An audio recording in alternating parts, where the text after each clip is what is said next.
un avión militar estadounidense, territorio de Toluca, del Estado de México.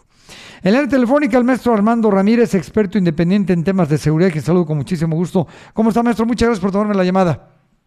Hola, José Luis, ¿qué tal? Mucho gusto en saludarte otra vez. Un feliz año a ti y a tu audiencia. Muchas gracias, igualmente, maestro. Oiga, pues, no es la primera ni la última, pero dice la presidenta hoy en la mañana, ya estaba la autorización tampoco la presidenta nos va a decir exactamente, si es que ella sabe, los motivos reales de un sobrevuelo, si es que hubiera otros motivos, ¿no?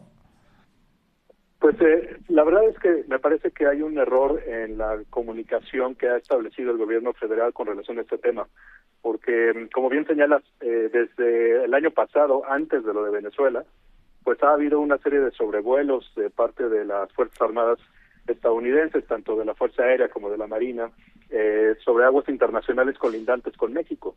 Y en esa ocasión tampoco dieron información adecuada, suficiente y a tiempo, pues para informar a la población. Y la verdad es que, como también bien señalas, después de lo de Venezuela, pues hay mucha gente muy nerviosa. Después de las declaraciones de Trump sobre México, hay mucha gente que pues evidentemente piensa que podría suceder algo parecido, y lo mejor es comunicar e informar a tiempo acerca de este tipo de cuestiones.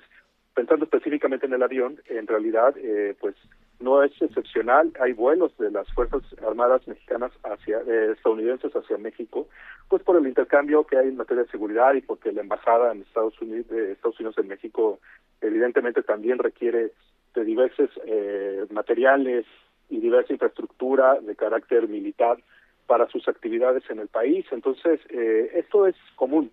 El tema es que se debe de informar de manera adecuada y más aún en el contexto en el que estamos.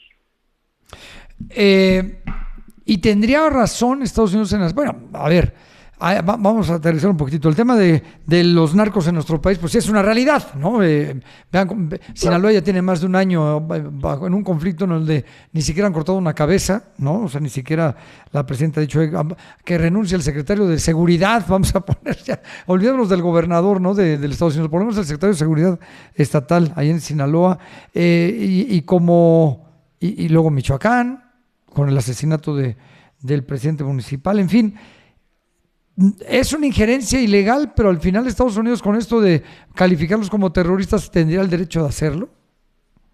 No, de ninguna manera.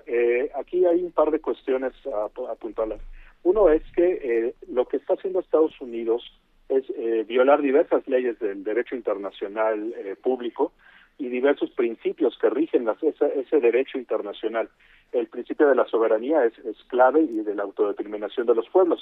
¿Qué indica esto? Que, por ejemplo, si un Estado como Venezuela, con todas sus características dictatoriales que conocemos bajo el régimen de Maduro, no puede sostener un aparato de justicia que persiga a este expresidente y que además lo enjuicie internamente con sus propias leyes, pues debe haber otros recursos que los estados se dan para apoyarse en este tipo de situaciones. Y los hay, lo que pasa es que no los usan. Y, por ejemplo, en el caso de México, el hecho de que haya designado a organizaciones criminales como terroristas y que además trate de implementar sus leyes fuera de su territorio, como lo hizo con Venezuela, es una norma que se llama extraterritorialidad de las leyes, sí. Y eso no está permitido por el derecho internacional. Cada país debe adoptar sus propias leyes y debe implementar sus propias leyes. Sí. Si no tuviese la capacidad para hacerlo, existen mecanismos de cooperación internacional para fortalecer eso. Pero entonces estamos en un mundo en donde la unilateralidad y la discrecionalidad incluso de un solo presidente como Donald Trump, pues está utilizando la fuerza y está utilizando sobre todo decisiones basadas en el uso de la fuerza militar para llevar a cabo acciones en materia de justicia que no tienen ningún sustento jurídico. Sí, no tiene sustento jurídico, pero al final se está convirtiendo en el policía del mundo, ¿no? Y bueno, pues está apretando al gobierno mexicano. ¿Está actuando bien la presidenta recibiendo los golpes de un boxeador, pero pues medio mediando, ¿no? Como que haciendo lo posible para cumplir con las exigencias, evitando la injerencia, ¿no? Sí, mira, me parece que la presidenta ha actuado en el margen de acción que tiene y lo ha hecho de manera inteligente, pero también es importante establecer que no es suficiente lo que ha estado haciendo.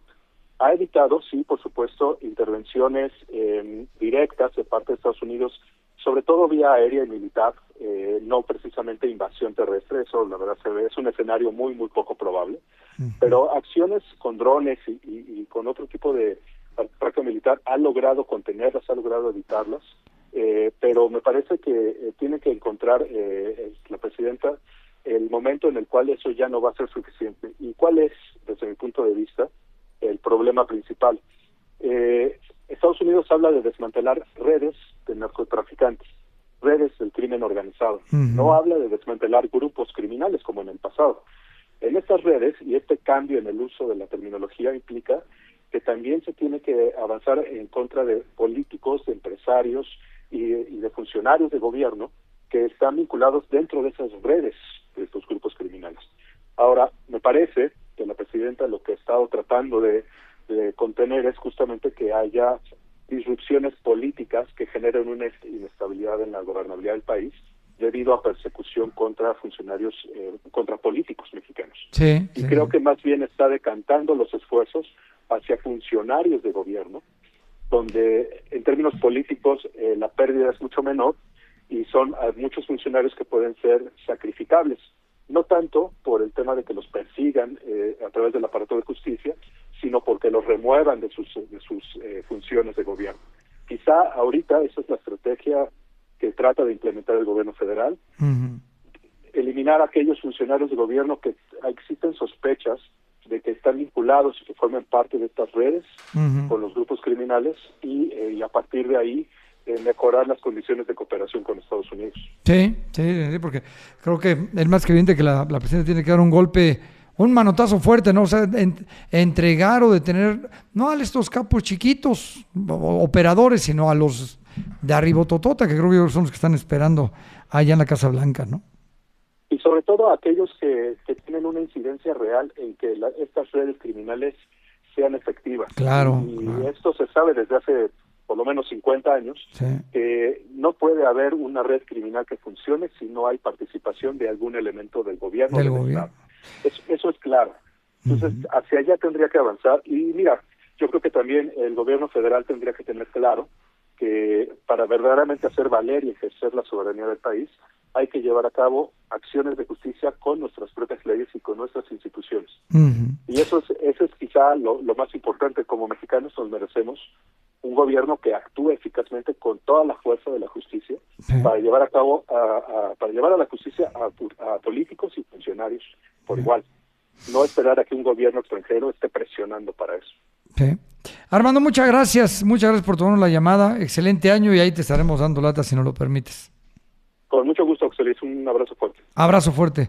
Armando Ramírez con este tema, pues, de la intromisión estadounidense, ¿no?, en los asuntos de un país buscando detener a narcotraficantes. Vamos a Jalisco con